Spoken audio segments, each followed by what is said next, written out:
জগৎ বিখ্যাত ওই বিশরে হাফি, যে ছিল এক মদের আড্ডাখানার অধিনায়ক। মদ পান না করলে তার মেজাজ ঠান্ডা হতো না। এই বিশরে হাফি আল্লাহ হেদায়াত দিছেন।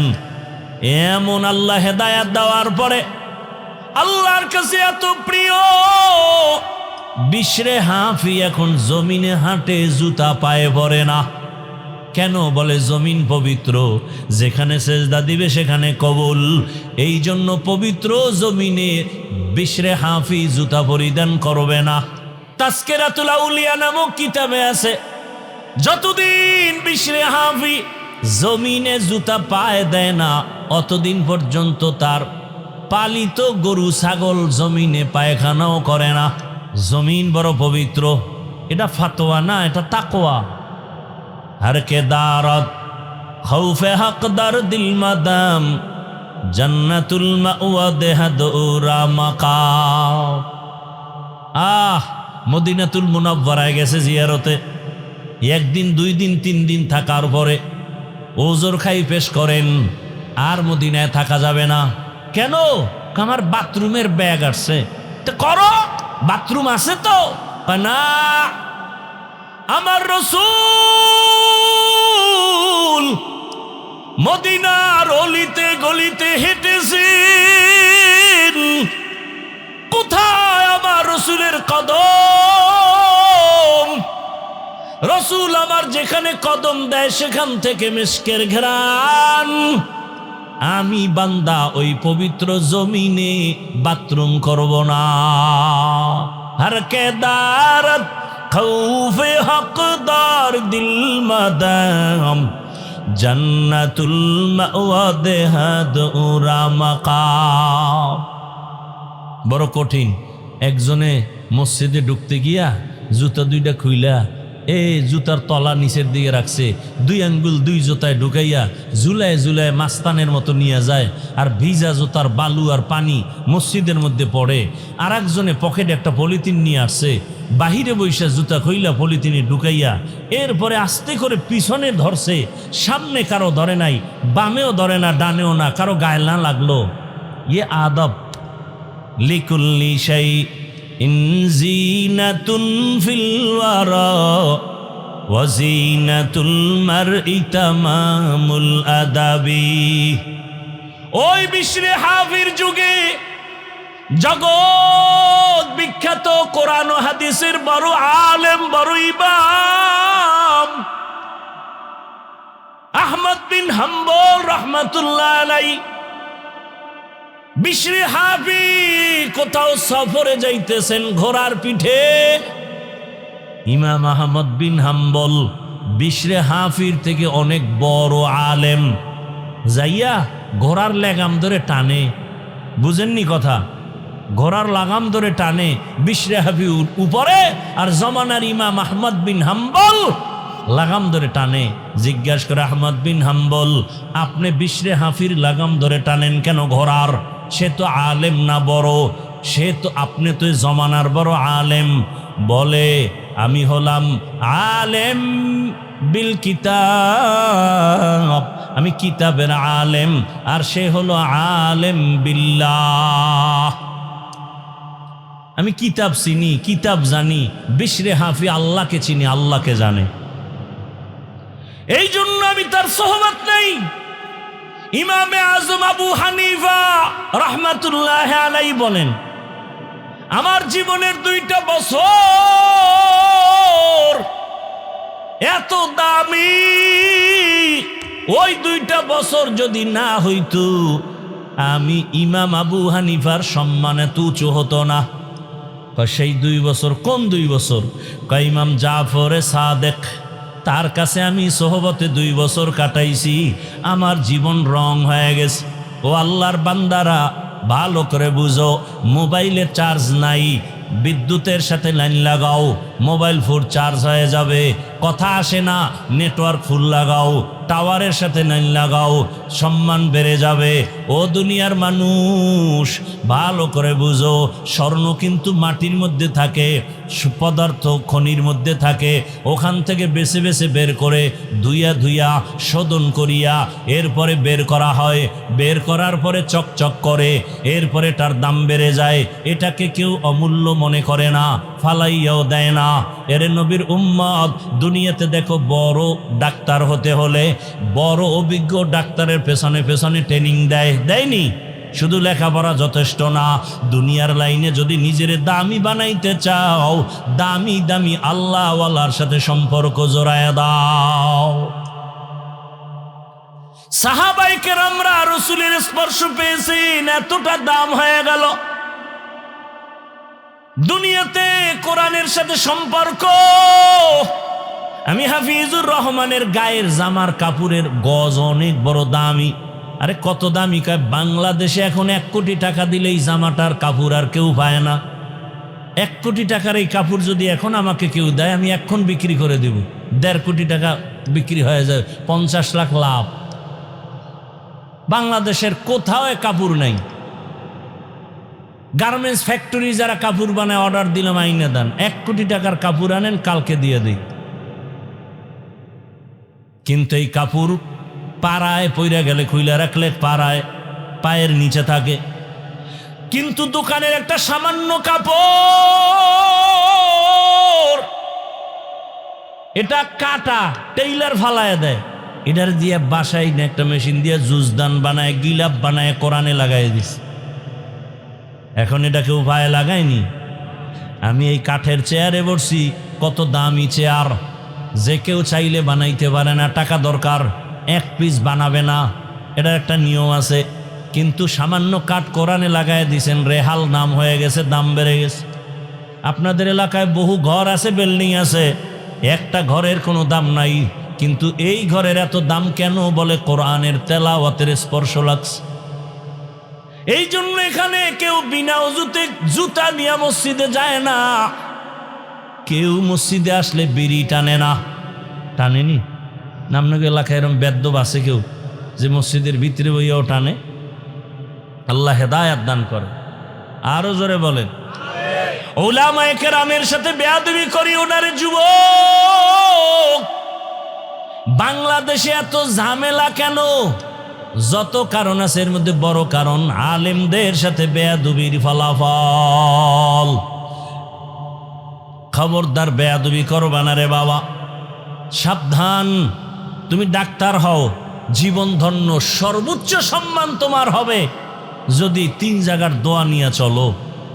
ডাক্তার হতেও বাধা নাই। এবার বলবা, হাফিজ ভাই এটা কি সম্ভব? হ্যাঁ, তুমি ডানে বামে তাকাও, সত্যটা স্বীকার করে আমাকে বলো। ও যুবক বাবারা, তোমার মতো যুবক স্কুল কলেজে পড়ে, সত্য কথা বলো, 5 ওয়াক্ত নামাজও পড়ে আসেনি। তুমি পারো না কেন? আমি আনসার দিব, তোমার কপালে কার জানি বরদোয়া লাগিয়েই গেছে, অজান্তে বরদোয়া লাগছে। এই জন্য তুমি হাজারো বয়ান শুনে কান্দো না, মোনাজাত করো না, তওবা করো না, মসজিদেও যাও না। তোমার মতো যুবক র্যাব, আর্মি, পুলিশ, বিডিআরের চাকরি করে 5 ওয়াক্ত নামাজ পড়ে, বলো তুমি কেন পারো না?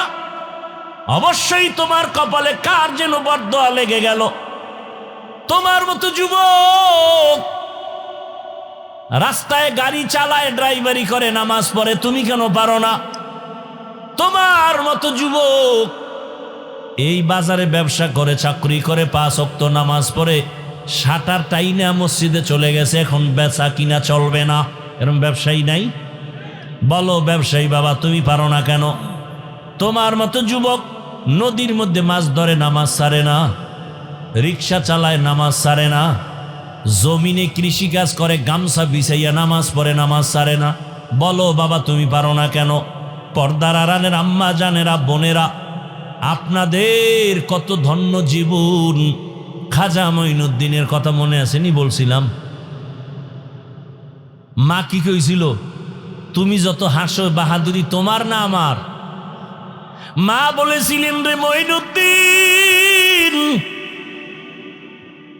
তুই যদি আমার গর্বে যেদিন আসছো, আমি মা ঘুমাইতাম না, রব্বে কারিমের দরবারে কান্না করতাম, হে মালিক আমার গর্বের সন্তান তোমার ওলি বানায় পাঠাও। দুনিয়াতে আসার পরে আমি মা তোরে যতদিন দুধ পান করাইছি রে সন্তান, এক ফোঁটা দুধও বিনা অজুতে আমি তোর মুখে দেই নাই। কেমন মা এক ফোঁটা দুধও বাচ্চার মুখে বিনা অজুতে দেয় না? এই সন্তান জগৎ বিখ্যাত, আল্লাহওয়ালা হবে না তো কার সন্তান হবে? ও আমার যুবক বাবারা, পর্দার আড়ালের মা বোনেরা, আপনাদের এলাকায় এখনো বহু মা আছে, বহু বোন আছে, বেপর্দায় চলে না, নামাজ ছাড়ে না, মোবাইলে সময় নষ্ট করে না, স্বামীর মাল নষ্ট করে না, খেয়ানত করে না। আম্মা জান, আপনি কেন পারেন না? আজকে এই মাদ্রাসার কতজন ছাত্র পাগড়ি দেওয়া হইল? হ্যাঁ, 37 জন ছাত্রকে পাগড়ি দেওয়া হলো। ছোট ছোট বাচ্চা, এদের সিনার মধ্যে আল্লাহর কোরআন জমা হয়ে গেছে। ও পর্দার আড়ালের মা, খবর নিয়ে দেখেন, এ যারা পাগড়ি নিয়েছে ওই ছেলেদের বাবারা কোটিপতি না। খবর নিয়ে দেখেন, চাষি চাষের কাজ করে, কৃষি কাজ করে, রিক্সা চালায়, ড্রাইভারি করে, খেটে খাওয়া মানুষ। সন্তানটারে কোরআন পড়াইছে, দিনে কাজ কইরে যা পায়, নিজে খাইলো না খাইলো সন্তানের কিছু বেতন দেয়। এই বাবা মার আজকে খবর নেন, তাদের মতো ঈদের আনন্দে জমিনে আজকে আর কেউ নাই যে আমার সন্তানটা কোরআনের হাফেজ হয়ে গেল। ও পর্দার আড়ালের আম্মা জান, মনে কি চায় না একজন হাফেজের মা হইয়া কবরে যাবে? একজন আলেমের মা হইয়া কবরে যাবেন, একজন আদর্শ সন্তানের মা হয়ে কবরে যাবেন।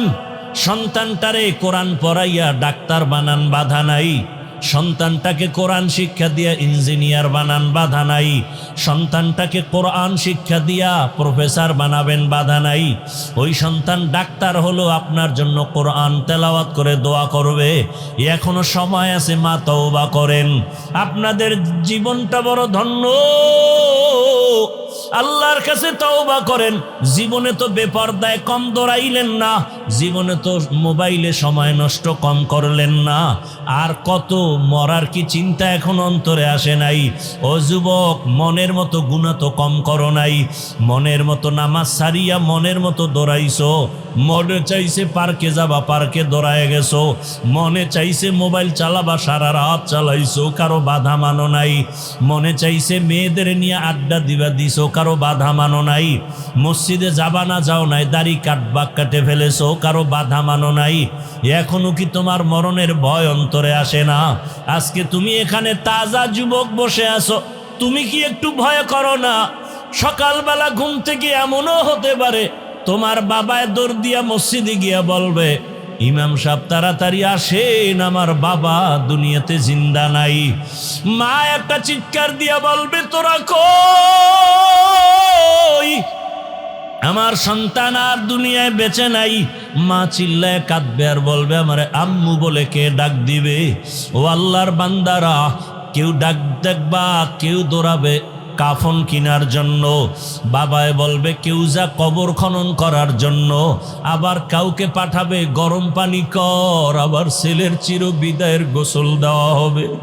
কেউ যাবে বাঁশবাগানে কবর খনন করার জন্য। রে যুবক, এরে কয়দিন আগে দেখছো বিদেশ থেকে টাকা নিয়ে আসছে, গাড়ির মধ্যে ছেলে মেয়ে সহ বাড়ি যায়, রাস্তায় বাড়ি যাওয়ার আগে পানির মধ্যে পইরা মহিলাও মারা গেছে, বাচ্চাও মারা গেছে। দেখো নাই?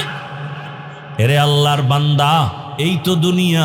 ওই বিদেশি লোকটা হাউ মাউ করে কান্না করে, আমার জীবনটা শেষ হয়ে গেল, আমার কোলে বাচ্চাটাও মারা গেল, আমার সামনে স্ত্রীও মারা গেল, বাসা পর্যন্ত যেতে পারলাম না। কিসের যৌবনের বাহাদুরি করো? পানির মধ্যে তাকায় দেখ যুবকের লাশ, ঘুমের বিছানায় তাকায় দেখ লাশ, গাড়ির নিচে যুবকের লাশ।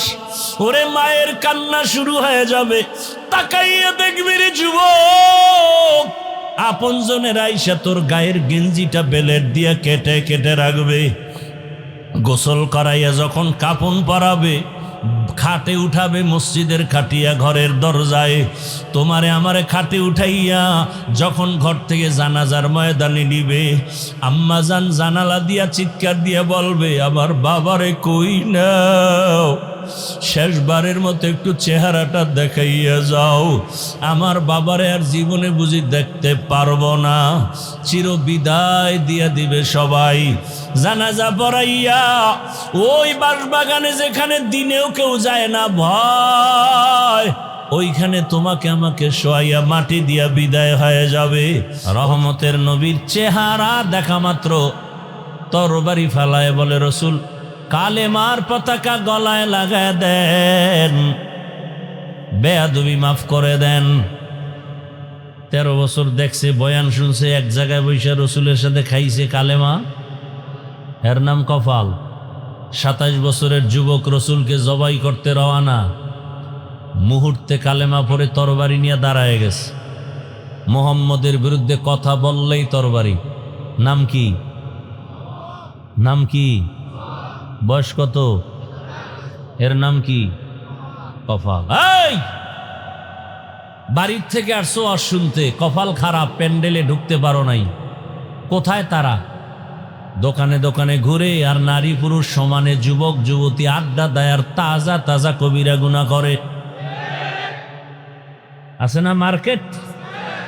এটা বেহেশতের বাগান, প্যান্ডেলের বাইরে জাহান্নামের বাগান। পরীক্ষা চলতেছে। কি চলতেছে? আল্লাযী খালাকাল মাউতা ওয়াল হায়াতা লিয়াবলুয়াকুম আইয়ুকুম আহসানু আমালা ওয়া হুয়াল আজিজুল গফুর।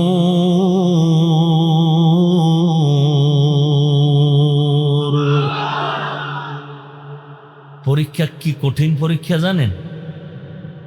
মহিলাও ডানে বামে হাঁটতেছে, পিছনে নারী, ডানে নারী বামে নারী, চারিদিকে বাইতুল্লাহ দাঁড়ানো। দেখছেন নি কারবার? আল্লাহর ঘর কাবা, বাইতুল্লাহ তাওয়াফ করে সবাই, ডানে মহিলা, বামে মহিলা, সামনে মহিলা, পেছনে মহিলা। অনেকে চেহারা খুইলা তাওয়াফ করে, আমিও তাওয়াফ করি, পিসাবও করে, বুজুর্গ করে, দুনিয়াদারেরাও করে। পরীক্ষা চলতেছে। মাওলার রহমত নাজিল হচ্ছে বাইতুল্লাহর উপরে অল টাইম। এখন তোর অন্তর কি বাইতুল্লাহর দিকে যায় না নারীর দিকে যায়? পরীক্ষা চলতেছে, কঠিন পরীক্ষা। পাশ করলে তুই বিনা হিসাবে জান্নাত, ফেল করলে মরার আগেই জাহান্নাম। বড় কঠিন পরীক্ষা। বাড়ির থেকে ওয়াজের নাম শুনে আসছে, প্যান্ডেলে ঢুকতে পারে না, এর নাম কি? আর এক দল প্যান্ডেলে ঢুকছে কিন্তু বয়ান শোনার মতো কলবটা খালি করতে পারে নাই, মোবাইল দিয়া পর্দা লাগায় রাখছে, সামনে মোবাইল। কপাল ভালো? কে ভালো কপাল? সারা রাত মোবাইলে আকাম কইরা চেহারাটারে নষ্ট করে ফেলেছে। চেহারার দিকে তাকাইলে কোনো মায়া নাই, নূর নাই, আকর্ষণ নাই। ঘরে ঘরে, রুমে রুমে জেনা, চোখের জেনা, কানের জেনা, হাতের জেনা, জবানের জেনা, মোবাইলের দ্বারা। আব্বাও করে, আম্মাও করে, ভাইও করে, বোনেও করে, রুমে রুমে জেনা চলতেছে। সারা রাত কোনো ঘুম নাই। কখন 2টা বাজলো খবর নাই। হঠাৎ করে শুনে ফজরের আজান, মোবাইলটা ফালায় ঘুম। ওই ঘুমের মধ্যে আল্লাহর গজব আসা দরকার ছিল, শুধু মুহাম্মদের উম্মত হওয়ার কারণে আল্লাহ গজব দেন নাই। সুস্থতা বড় জীবনের বড় এক নেয়ামত। আমার কথা আপনার মানার কোনো দরকার নাই। বাসায় গিয়া যুবকদের বলছি, শিক্ষিত বাবারা মোবাইলে গুগলে সার্চ দাও। টাচ মোবাইল দেখলে শরীরের অঙ্গ প্রত্যঙ্গের কি কি ক্ষতি হয়, ওখানে ডিটেলস চিকিৎসা বিজ্ঞানীরা কি বলেছে দেখো। হুজুরের কথা মানার দরকার নেই, ওখানে দেখো। কিডনি শেষ, হার্ট শেষ, ব্রেন শেষ, লেখাপড়া শেষ, মায়ের সাথে বেয়াদবি, বাবার সাথে বেয়াদবি, শিক্ষকের সাথে বেয়াদবি, সব সূত্র মোবাইল। এই প্যান্ডেল হিসেবে বেয়াদবি, এত কিলাকিলি কেন, ধাক্কা ধাক্কি কেন? মোহাব্বতের মানে কি বেয়াদবি করা? এটা কোন মোহাব্বত, কোন ভালোবাসা? ভালোবাসা তো বেয়াদবির নাম না। রসুল বয়ানে বসছেন, সাহাবাদেরকে বললেন যে যেখানে আছেন বসেন। আওয়াজটা এক সাহাবি শুনছেন বাহির থেকে, এক পাও ভেতরে আর এক পাও বাইরে মসজিদের। কানে আসছে, রসুল বলছেন বসেন।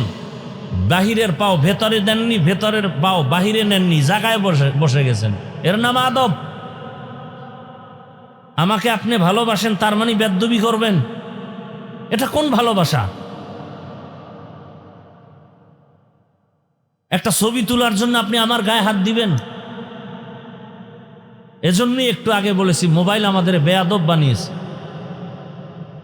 একটা মানুষ হাত বিছাইতে সালাম দিতেও চিন্তা করে, কি জানি হুজুর মনে করে। আর ছবি তোলার জন্য কাদের উপরে হাত উঠায় ছবি তোলার জন্য বলে হুজুর একটু ছবি তুলবো। আবার বলে অনুমতি দেন। মদিনার অনুমতি নাই, আমি কেন অনুমতি দিব? সারা দুনিয়ার ওলামায়ে কেরাম একমত, সরকারের প্রয়োজন ছাড়া, শরীয়তের ওজোর ছাড়া এমনিই ছবি তোলা স্পষ্ট কবিরা গুনাহ, হারাম। বহু ওলামায়ে কেরাম এখানে আছেন, পারলে বলুক আমার ফতুয়া উল্টা পাল্টা, তওবা করে নেই।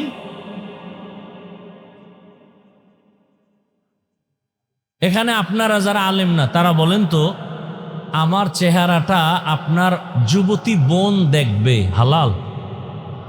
সত্য কথা বলেন, আপনার দিল কি বলে? হালাল। তো কেন করবেন এগুলো?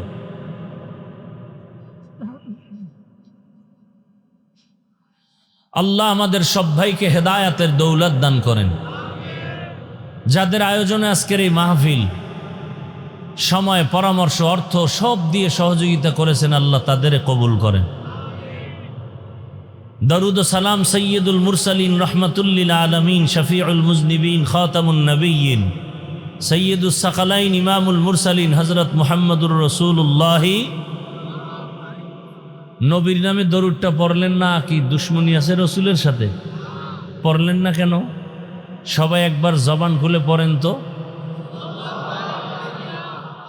কতটা গুনাহ হইছে। বরং 3টা পুরস্কার পাইছেন একবার বলার কারণে। কয়টা? 10টা গুনাহ মাফ, 10টা নেক যোগ হয়েছে। আল্লাহর দরবারে 10 গুণ মর্যাদা বেড়ে গেছে। हर के बाशुद आमिले सल्लु मुदम आतिशे दोज़ख शवद बरवाए হারাম। জীবনে কিছু করছেন আর না করছেন, আজকে থেকে দরুদের আমলটা ধরে ফেলেন। দুনিয়াতেও অনেক কিছু পাবেন, একসময় আমার কথা মনে রাখবেন। আখেরাতে তো পাবেনই। কমপক্ষে দৈনিক 300 বার দরুদ পড়বেন, আজমতের সাথে, পবিত্র অবস্থায়, নির্জন জায়গায় বসে। এরপরে পবিত্র অবস্থায় ঘুমাবেন, চেহারাটা কিবলার দিকে ফিরায় দিবেন, দরুদের আমল লাগাতার করতে থাকবেন। কি যে আল্লাহ আপনাকে দিবেন আমার এটা বুঝাবার কোনো ক্ষমতা নাই। তবে এতটুকু কথা আমি বলি, সবার জন্য মৌখিক নফল আমল ইস্তেগফার আর দরুদের থেকে পাওয়ারওয়ালা আমল আর এই দুনিয়ায় নেই। ও ব্যবসায়ী, তোমার ব্যবসায় সমস্যা, দরুদের আমল চালু করো, সমাধান হয়ে যাবে। এত পাওয়ারফুল এক আমল দরুদের আমল। আল্লাহ আমাদের বেশি বেশি বেশি বেশি দরুদের আমল করার তৌফিক দান করুন। উলামায়ে হযরত আলোচনা করেছেন দীর্ঘ সময়। আল্লাহ উলামায়ে কেরামদের কথাগুলো আমাদেরকে সহি তরিকায় আমল করার তৌফিক দান করেন। উলামায়ে কেরামের ইজ্জতকে আল্লাহ বেশি বেশি বাড়ায় দেন। যারা লেখার মাধ্যমে, বলার মাধ্যমে, মিডিয়ার মাধ্যমে আলেমদের বদনাম ছড়ায়, আলেমদের ইজ্জত ছোট করার চক্রান্ত করে, আল্লাহ এদের হেদায়াত দান করেন। আল্লাহ এদের হেদায়াত দান করেন। আল্লাহ এদের হেদায়াত দান করেন। হেদায়াত না থাকলে ধ্বংস করে দেন। কিয়ামত পর্যন্ত আর নবীজি এসে আমাদের বয়ান দিবেন না, নাকি আপনাদের এখানে আসবেন? কোন থানা এটা? কিয়ামত পর্যন্ত কোনো সাহাবী আসবেন? দাওয়াত দিতে কিয়ামত পর্যন্ত কোনো আইম্মায়ে কেরাম আসবেন না। ইমাম বুখারী, ইমাম মুসলিম, ইমাম তিরমিজি, ইমাম আবু হানিফা, ইমাম শাফিঈ কেউ আসবেন? বড় বড় আউলিয়ায়ে কেরামদের যারা চলে গেছেন আবার আসবেন। কিয়ামত পর্যন্ত এই জাতিকে ভালো করে বুঝেন, কিয়ামত পর্যন্ত এই জাতিকে দুনিয়াতে শান্তির নিরেট শান্তির পথ দেখাবে, নির্ভেজাল বিনা হিসাবে জান্নাতের গ্যারান্টি দেওয়ার পথ দেখাবে একমাত্র উলামায়ে কেরাম, আর কেউ না। কারা? দুনিয়ার শান্তির পথ কি উলামায়ে কেরামদের কাছে আছে? শান্তির পথ দেখানোর কি রাস্তা নাই? উলামায়ে কেরাম যে পথ দেখাবেন কি বাবার কথার থেকে না কোরআন হাদিস থেকে? সবাই সত্য কথা মানেন আর না মানেন স্বীকার করেন। কোরআন এবং হাদিস বা ইসলাম আছে? দিল থেকে বলেন, তাল মিলেন আছে সব লাইনের, শুধু রাষ্ট্রীয় সমাধানটা নেই। আছে তো কেন বলেন ইসলামে রাজনীতি নাই? আপনি এই কথা বলার দ্বারা তো প্রমাণ হয় যে ইসলাম কোরআন সব দিক থেকে পূর্ণ, রাজনীতি বা রাষ্ট্রের ব্যাপারে কোরআন শরীফ অপূর্ণাঙ্গ, দুর্বল। আল্লাহ সবাইকে হেদায়াত দান করুন। আল্লাহ তো এই পথ দেখাবে উলামায়ে কেরাম। এজন্য উলামায়ে কেরামের জন্য দোয়া করি। আন্তর্জাতিক এক চক্রান্ত আর ষড়যন্ত্র চলতেছে উম্মতের অন্তরে আলেমদের প্রতি ঘৃণা জমানোর জন্য। কারণ আপনারা যদি আমাকে ঘৃণা করেন আমার বয়ান আর শুনবেন না, আমার প্রতি আপনাদের খারাপ ধারণা আসলে আমার পেছনে আর নামাজ পড়বেন না। ইসলাম বন্ধ করো বলতে হবে না, এই আকাম করলে অটো ইসলাম বন্ধ হয়ে যায়। দেখেন না সব ওলামায়ে কেরাম আমরা খুশি। দেশের যে পরিস্থিতি এই মুহূর্তে একটা সুযোগ ইসলামের জন্য, কিন্তু এটা মুখেই বলি, বাস্তবে সব দ্বিমুখী দৌড়াচ্ছি। এবং আলেমরা যেন এক না হয় এজন্য কোটি কোটি টাকা ব্যয় করা হচ্ছে এদের পেছনে, যে আলেম যেন এক না হয়। আলেম ওলামা এক হয়ে গেলে নাস্তিকদের ঘুম হারাম, দুর্নীতিবাজ আর দুর্নীতি করতে পারবে না। কারণ আলেম ওলামারা উম্মতের দায়িত্ব নিলে কিছু হোক না হোক এদেশে কোনো জুলুম হবে না। জালেমরা পছন্দ করে না, দুর্নীতিবাজরা চায় না এদেশে ইসলাম আসুক। দেখেন না নেতারা স্টেজে কত বক্তব্য দেয়, এই হুজুরগো বয়ান শুনলে হবে না, আমল করা লাগবে। কারণ মাঠের থেকে আপনারা কেন বলেন না যে আপনার আমলের দাড়ি কই? মানে আপনাদের বলে ইসলাম ছাড়া শান্তির ধর্ম আর কোথাও নাই। বলে ঠিক, সে মানে বলেন মানে না কেন? দুনিয়ার সবাই জানে ইসলাম শান্তি দেয়, মানে না কেন? তার মন মতো আকাম করতে পারবে না, এজন্য মানে না। দেখেন হুজুরগো অনেকে ভালোবাসে, কিন্তু হুজুরগো ক্ষমতায় আসতে দিবে না। মহিলারাও খায় না, আইলি হাত মোজা পরাইব, পায়ে মোজা লাগাই দিব। দরকার নাই হুজুরগো হাদিয়া জনমের মতো দাও, ভালোবাসা দাও, ফল ফুরুট যা চায় দাও, কিন্তু ক্ষমতায় আনতে গেলে ঝামেলা। এখন কিছু কিছু হুজুর চিন্তা করে তাহলে ইসলামটারে আরো হালকা বানাই, যে তুমি যা করবা এটাই ইসলাম, কোনো কঠিন কিছু নেই। কত দিকের মুসিবতে যে আমরা পড়ে আছি আর কোনো শেষ নাই। বাইতুল্লাহে গেলাম, রসুলের রওজা মোবারকে গেলাম, সেখানে সারা দুনিয়ার কত লাইনের মুসলমান নামাজে দাঁড়ানো। কাউকে দেখলাম পাও কেবলার দিকে দিয়া টান টান হয়ে ঘুমাচ্ছে, একামত হয়ে গেছে, নামাজে দাঁড়ায় গেছে, আর দিল পরিষ্কার, উজু লাগবে না।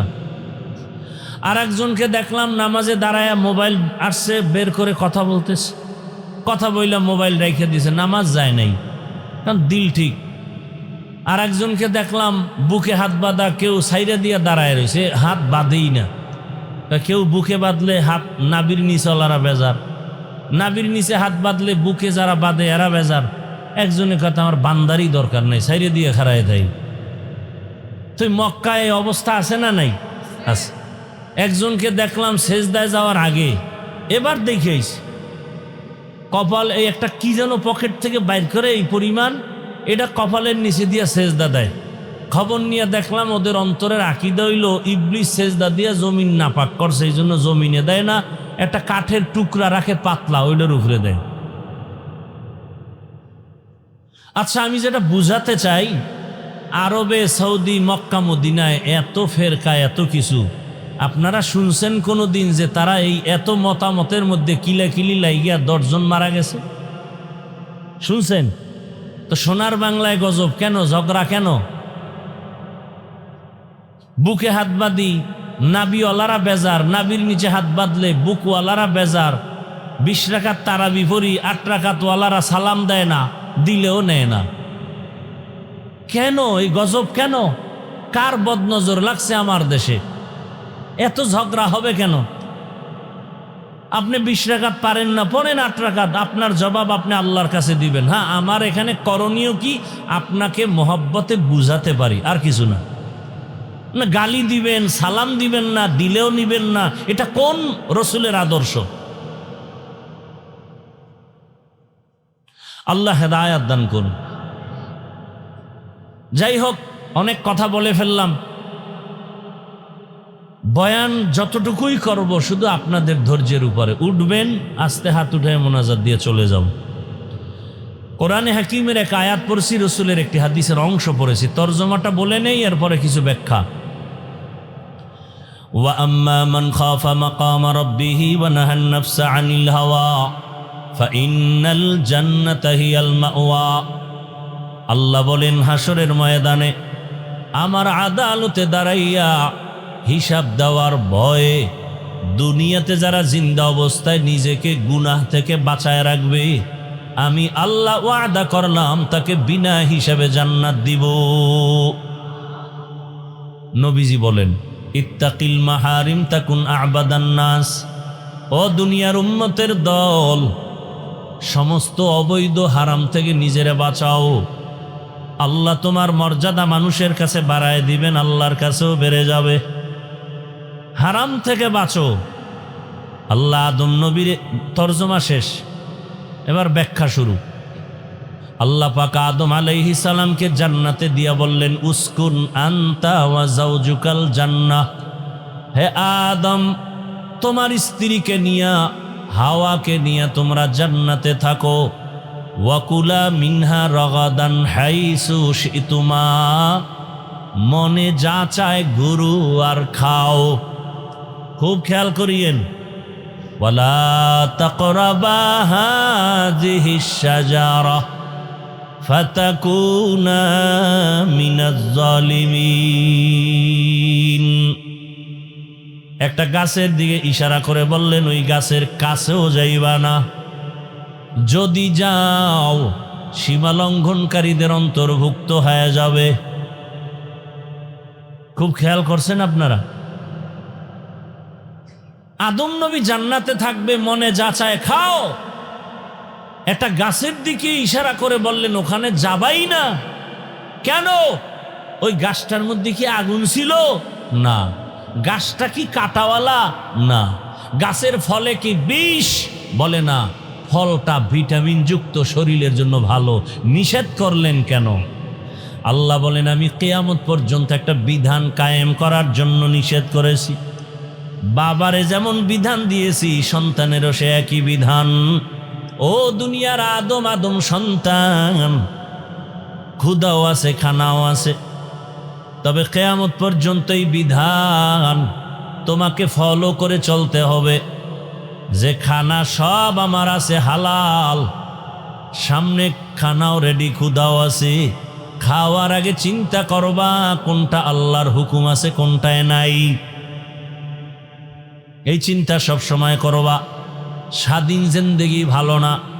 রাস্তার মধ্যে বহু কুকুর ঘুরে, কোনো দাম নাই। মালিকের শিকল লাগানো কুকুরটার অনেক দাম। ওটারে ধমক দিলে মামলা হয়ে যাবে, মালিক মামলা করবে। উড়ান্ত পাখি আকাশে উড়ে, কোনো দাম নাই। মালিকের খাঁচায় যে পাখি আটকানো, পাখির বড় দাম। জঙ্গলে হাজারো প্রাণী আছে, কোনো দাম নাই। চিড়িয়াখানার মধ্যে হরিণ বাঁধা, বাঘ বাঁধা আছে, অনেক দাম, দেখতে টিকিট লাগে। জমিনে অনেক মানুষ আছে, অনেক মানুষ, কোনো দাম নাই। আল্লাহর মোহাব্বতে কালেমার লাগাম যার গলায় লাগানো, সময় মতো মসজিদে যায়, মানুষটার বড় দাম। কেমন দাম? আল্লাহ কয় শুধু দিন দিন পয়েন্ট বাড়বে। কেমন বাড়বে? বলে সারা দুনিয়ার মধ্যে তোমার ভালোবাসা কেমন। এখন তো ভালোবাসা গণা যায়, গণনা করা যায়। গণনা করা যায় না যে আমার কয়জনে ভালোবাসে। এই ফেসবুকের গোলাম বাবারা, গণনা করা যায় না? তোমার ফলোয়ার কত? কয় 100, 200, 500, 1000। তা তুমি বুঝতে পারলা তোমার ভালোবাসার পার্সেন্ট কত? তোমার কত পার্সেন্ট তোমাকে ভালোবাসে? আল্লাহ কয় তোরে আজকে 500 মানুষ ভালোবাসে, যদি তুই আমারে মোহাব্বত করিয়া চলো তোরে আরো মানুষ ভালোবাসবে। আজকে তোরে শুধু হুজুর ভালোবাসে, আমারে যদি মোহাব্বতের নজরে দেখিয়া ভালো আমল করো চলো, যারা হুজুর না তারাও তোরে মোহাব্বত করবে। আরো তুই বিনয়ী হইয়া চল, আমল বাড়া, আরো মর্যাদা বাড়বে। বলে কেমন? এখন তোরে মুমিন ভালোবাসে, কিছুদিন পরে বেঈমানরাও তোরে স্যালিউট দিবে, তুই যা বলবি মেনে নিবে।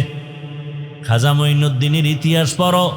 ভারতের জমিনে মদিনাতুল মুনাওয়ারা থেকে দাওয়াত দিতে আসছেন। মদিনাতুল মুনাওয়ারা থেকে ভারতের জমিনে ঘুরে ঘুরে কালেমার দাওয়াত। লক্ষ লক্ষ বিধর্মী তার হাতে কালেমা পড়েছেন।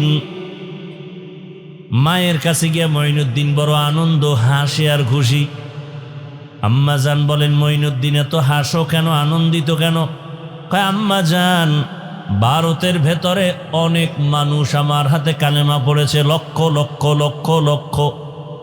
মা কয় এটা তোর বাহাদুরি কি? আসলে সব বাহাদুরি আমি মায়ের। কার? খাজা মঈনুদ্দিন চিশতি আজমিরি বলেন, মা তোমার কিসের বাহাদুরি একটু বলো। মা বলে, সন্তান আমার গর্ভে তুই যখন আসছো, আল্লাহর জাতের কসম আমি এক রাত ঘুমাই নাই, সেজদায় পড়ে মালিকের দরবারে কান্না করেছ। ও দয়ার মালিক, আমার গর্ভের সন্তানকে তোমার ওলি হিসাবে তুমি পাঠাও। দোয়া না করলে হবে? ইব্রাহিম নবী দোয়া করেন, রব্বি হাবলি মিনাস সালিহিন। আল্লাহ বলেন, ফাবাশশারনাহু বিগুলামিন হালিম। দোয়া বড় দামি এক সম্পদ। আদ-দুআউ হুয়াল ইবাদাহ। রহমতের নবী বলেন, দোয়া হলো আলাদা একটা স্বতন্ত্র ইবাদাতের অংশ। এরে নবীরা আশিক, তাহলে তোমাকে দুনিয়ার সব বেঈমানরাও ভালোবাসবে। কয় আরো কি মর্যাদা বাড়বে নাকি? বলে হ্যাঁ, আরো আমল বাড়াও, মর্যাদা বাড়বে। বল কেমনে? এখন তোমাকে জগতের মুমিন বেঈমান সবাই ভালোবাসে, কিছুদিন পরে দেখবা তোমার উপরের ভালোবাসা বেড়ে যাবে। উড়ন্ত পাখিও তোমারে ভালোবাসবে, নদীর মাছ তোমারে ভালোবাসবে, জঙ্গলের প্রাণী তোমারে ভালোবাসবে। তখন তুমি বাঘের সাথে কথা বলবা, বাঘ শুনবে, পাখিরে কথা বলবা, পাখি শুনবে। এরকম ঘটনা জমিনে আছে না নাই? খাকো বাদ আবো আতিশ বান্দান বামানো তু মুর্দা বাহক জিন্দা আম। উজানি একটা জায়গা আছে, কচুয়া থানা, চাঁদপুর জেলা, কুমিল্লার পার্শ্বে। এর পার্শ্বে আর একটা জেলা আছে, নোয়াখালী। নোয়াখালী জমিনের এক সন্তান, কোটিপতির সন্তান, বাবায় টাকার বালিশ বানায় ঘুমায়, বলতে গেলে এই পরিমাণ টাকা। এর সন্তান কোন এলাকা? নোয়াখালী। বাবার টাকা পয়সা বাদ দিয়া বের হয়ে গেলেন ঘর থেকে। না, টাকা পয়সা দরকার নাই, এক টানে চলে গেলেন ভারতে দেওবন্দ। মাওলানা হলেন, কেরাতে সাবা পড়লেন। এরপরে রশিদ আহমদ গাঙ্গুহি দরবারে গেলেন, সেখানে বায়াত গ্রহণ করলেন। তাসকিয়ার সবক নিয়া বাইতুল্লাহর পার্শ্বে গেলেন, পার্শ্বে এক মসজিদ একটু দূরে, ওখানে গিয়া তেলাওয়াত শুরু করলেন। মক্কার মানুষ বড় আশেক হয়ে গেল। হুজুর আপনার বাড়ি কই? কয় বাংলাদেশ। আপনার তেলাওয়াত এত মজা লাগছে, আমাদের মসজিদে আপনি ইমামতি করেন। ইমামতিতে রাজি হয়ে গেলেন। কিছুদিন পরে বিবাহের প্রয়োজন। সৌদি আরবের মানুষ এতটাই পাগল হয়ে গেল, মেয়েকে বিবাহ দিবেন, তবে শর্ত বাংলাদেশে নেওয়া যাবে না। এই শর্তে বিয়া হয়ে গেল। বিবাহ করার পরে কিছুদিন থাকলেন, রশিদ আহমদ গাঙ্গুহি চিঠি লিখলেন, ও বাংলাদেশের কারি ইব্রাহিম, বাংলাদেশে গিয়া তাড়াতাড়ি খেদমত শুরু করে দাও। হজরতের চিঠি পাইয়া বিবিকে বললেন, যাবা নাকি থাকবা? শর্ত তো না নেওয়ার। বলে আমি যাব। পরিবারের অনুমতি নিয়ে দেশে আসলেন। নোয়াখালীর জমিন বাদ দিয়া চাঁদপুর জেলার কচুয়া থানা, ওখানের এলাকার একটা নাম উজানি। হিন্দুদের মালিকানা বিশাল বড় জঙ্গলওয়ালা জমিন খরিদ করলেন। করার পরে ভেতরে পরিচ্ছন্ন করার জন্য ঢুকলেন। গিয়া দেখে একটা গম্বুজ দেখা যায়। গম্বুজের ভেতর একটা বাঘ তার বাচ্চাকে দুধ পান করায়। ওই গম্বুজটা এখনো আছে। উজানি গেলে দেখবেন বিশাল বড় মসজিদের দক্ষিণ পশ্চিম কর্নারে ওই গম্বুজ। কারি ইব্রাহিম কয়, রে বাঘ, বনিয়াদম এখানে সে থাকবে, তুমি তোমার গন্তব্যে চলে যাও। কারি ইব্রাহিমে কথা বলা মাত্র কুমিল্লা জেলার একটা থানা আছে লালমাই। লালমাই থানার পার্শ্বে একটা পাহাড় আছে, লালমাই পাহাড় বলে। বলতে বলতেই বাঘ তার বাচ্চা কাঁধে নিয়ে লালমাই পাহাড়ে রওয়ানা। আপনি মাথা পাগল হয়ে যাবে, এটা কেমন করে সম্ভব? আপনি বলবেন এটা হতেই পারে না। আল্লাহ কয়, আমার কুদরতের দ্বারা সম্ভব। আল্লাহর কাছে মানুষের থেকে প্রিয় কোনো বস্তু নাই, প্রাণী নাই। আর মানুষের মধ্যে আল্লাহর কাছে সবার থেকে দামি, ইন্না আকরামাকুম ইনদাল্লাহি আতকাকুম, যারা আল্লাহর মহাব্বতে তাকওয়ার উপরে চলে তারা আল্লাহর কাছে দামি। এইবার যারা একটু মাস্তানি ভাব নিয়ে বলে তোমরা এ কথা মানি না, শিরিক করছো, আপনার কাছে আমার বিনয়ের প্রশ্ন জবাব দিয়া তারপরে যাইয়েন। আপনারাও জবাব দেন, আপনাদের গ্রাম অঞ্চলে গরু দিয়া চাষাবাদ করেনি? করে? যারা চাষি গরুর হাল চাষ করে এরা কত ডিগ্রি পাস? BA pass? সাধারণ মানুষ, তাই তো? কথা বলেন না কেন? সাধারণ মানুষ। আচ্ছা আমাকে বলেন, সত্য কথা মানেন আর না মানেন স্বীকার করবেন তো? আচ্ছা, ওই যে চাষি গরুটারে নিয়ে চাষ করে, গরুরে যখন বলে গরু দাঁড়া, কথা শুনে? গরুরে যদি বলে ডানে যা, যায়? বামে যা, যায়? মাঠের মধ্যে 500 হাঁস পানির মধ্যে ওরা ঘুরতেছে, হাসতেছে, খেলতেছে। সন্ধ্যাবেলা মালিক মহিলা যখন ডাক দিছে, 500 হাঁসগুলো খোলামেলা অবস্থা থেকে বন্দি খাঁচায় আসে? আসে? তো একটা চাষির কথা যদি গরু শুনে, তাকওয়াওয়ালার কথা বাঘ শুনবে না কেন? এটা বুঝার মতো তোমার মেমোরি নাই, জিবি হ্যাং হয়ে গেছে, কপাল পুড়ছে তোমার। আল্লাহ হেদায়াত দান করুন। আউলিয়ারা কারে উকবা ইখতিয়ার, জাহেলারা কারে দুনিয়া ইখতিয়ার। খারাপ লাগতেছে আপনাদের? আল্লাহ তাআলা বলেন, আম্মা মান খাফা মাকাম রাব্বিহি ওয়া নাহান নাফসা আনিল হাওয়া ফাইন্নাল জান্নাতা হিয়াল মাওয়া। হাসরের ময়দানে আল্লাহর আদালতে দাঁড়াইয়া হিসাব দেওয়ার ভয় অন্তরে জমা করিয়া যারা দুনিয়াতে গুনাহ ছেড়ে দিবে, আল্লাহ ওয়াদা করেছেন আমি তাকে বিনা হিসাবে জান্নাত দিয়ে দিব। জান্নাতে যাইতে চাননি কি আল্লাহর বান্দারা? যাইতে চান? হিসাব দিয়া না হিসাব ছাড়া? আল্লাহ সবাইকে কবুল করেন। তা আল্লাহ কি বলছেন? গুনাহ থেকে নিজেকে বাঁচায় রাখো। গুনাহ থেকে বাঁচার উপায় কি? গুনাহ থেকে বাঁচার জন্য দুই দিকে দুই মেডিসিন লাগবে। যেমন গুনাহ করে ফেলেছেন এরকম লোক এখানে নাই। হাতের গুনাহ, চোখের গুনাহ, জবানের গুনাহ, অন্তরের গুনাহ করে ফেলেছি, শয়তানের দোকায় গুনাহ করেছি, এখান থেকে কেমনে বাঁচবো?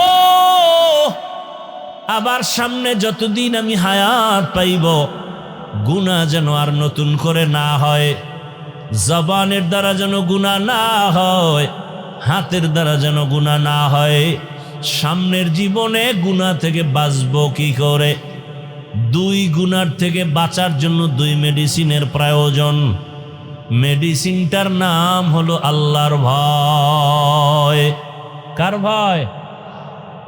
আর কে দারদ খৌফে হকদার দিল মাদাম জন্নতুল মাওয়া দেহদ উরা মাকাম জুজবা হকছি জে মখাজ ইনসুজা ফজলে উআ মস্তে দর জুমলা জাহা।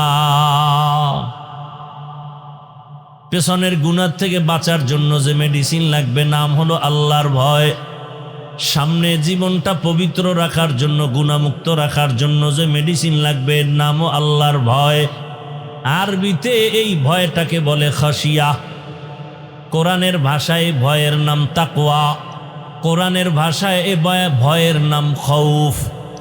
লাউ আনজালনা হাযাল কুরআনা আলা জাবালিন লারাইতাহু খাশিআম মুতাসাদ্দিআম মিন খাশিয়াতিল্লাহ।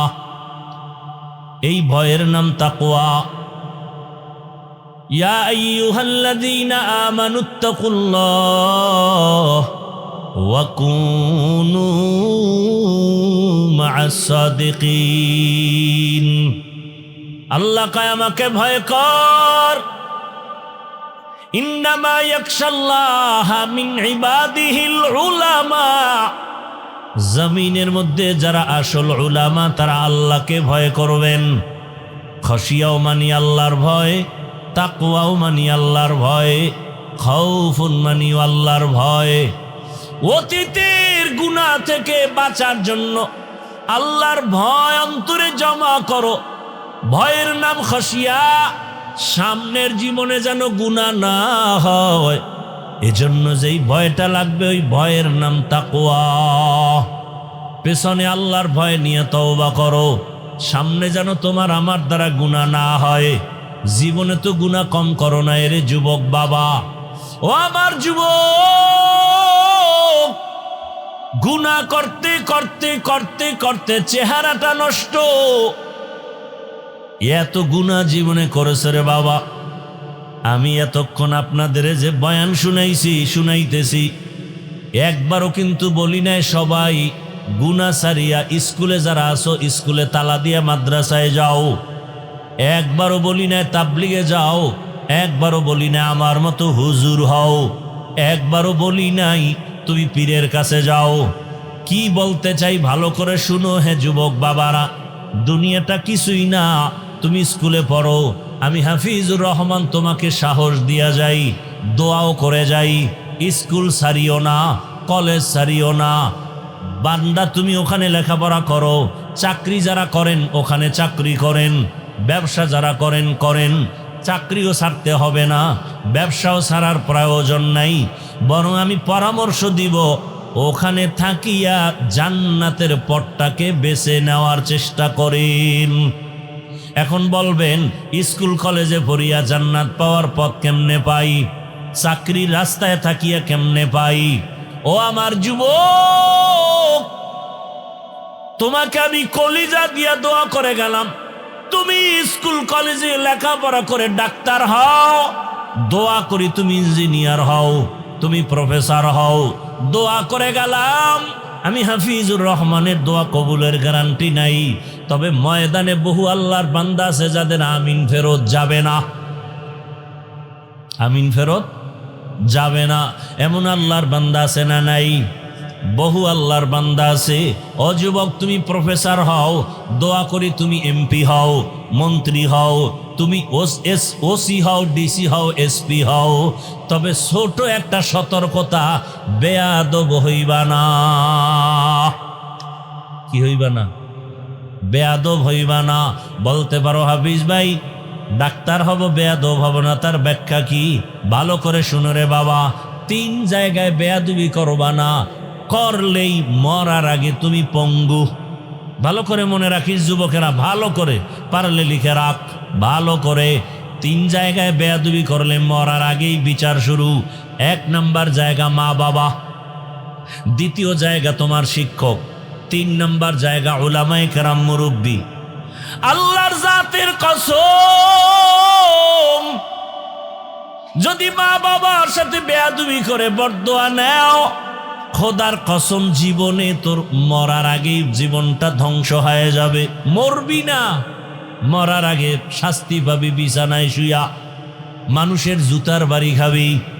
2 নাম্বার, শিক্ষকের যদি বেয়াদবি করে কোনো বরদোয়া নাও, লেখাপড়ার জিন্দেগি তোর ধ্বংস হয়ে যাবে। 3 নাম্বার, উলামায়ে কেরামের পরামর্শের বাইরে গিয়া যদি বেয়াদবি করে বরদোয়া নাও, হাত উঠাইয়া বরদোয়া করা লাগে না, তোমার আচরণে দিলে কষ্ট লাগছে, নিঃশ্বাস ফেলছি, এটাই তোর গজবের জন্য যথেষ্ট। হাত উঠাইয়া বরদোয়া করতে হয় না, হাত উঠাইয়া দোয়াও করা লাগে না। মায়েরে এমন একটা কথা বলছো, মা চোখের পানি ছেড়ে দিছে, তোর কপাল ধ্বংস হওয়ার আর কিছু বাকি নাই, আর কোনো আলাদা কিছুর দরকারও নাই। এরে আমার কলিজার যুবক, মা বাবার দোয়া নিয়ে সামনে আগাইও, শিক্ষকের দোয়া নিয়ে আগাও, উলামায়ে কেরামের দোয়া নিয়ে সামনে আগাও। যদি 3 জায়গার দোয়া থাকে তোমার জীবন সফল, ডাক্তার হলো তোমার জীবন ধন্য। আর যদি বেয়াদবি করে ডাক্তার হও, তাসনিমা নাসরিনের মতো জুতা খেয়ে দেশ থেকে পালিয়ে যেতে হবে। জিন্দেগি মে বন্দেগি তু কার নাহি, জিন্দেগি মে বন্দেগি তু কার নাহি, जिंदगी बे बंदगी शर्मिंदा है, जिंदगी बे बंदगी शर्मिंदा है। दुनिया में हो दुनिया का तलबगार न हो, बाजार से गुजर हो खरीदार ना हो। ये दुनिया एक मिसल कागज फूल है, ये दुनिया एक मिसल कागज फूल है। जिंदगी में बंदगी तू कर नहीं, जिंदगी बे बंदगी शर्मिंदा है, जिंदगी बे बंदगी शर्मिंदा है। जिंदगी में बंदगी कुन बंदगी, बंदगी बे जिंदगी शर्मिंदगी। কয় জায়গার থেকে দোয়া লাগবে? 1 নাম্বার জায়গা মা বাবা, 2য় শিক্ষক।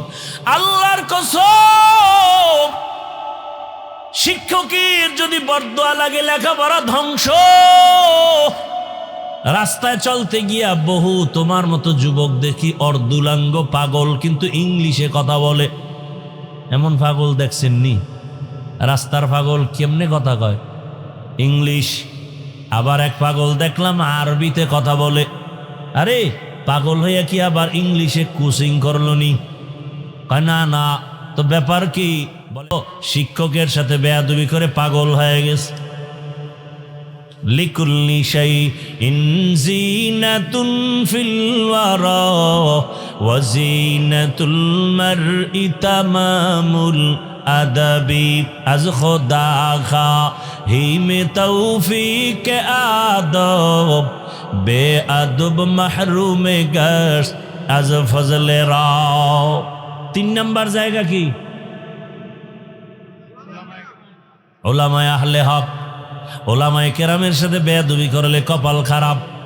জমানার বড় ইমাম ইমাম আহমদ বিন হাম্বল রাহমাতুল্লাহি আলাইহি ওই যুগে একজন বড় বুজুর্গ ছিলেন, বিশরে হাফি রাহমাতুল্লাহ আলাইহি।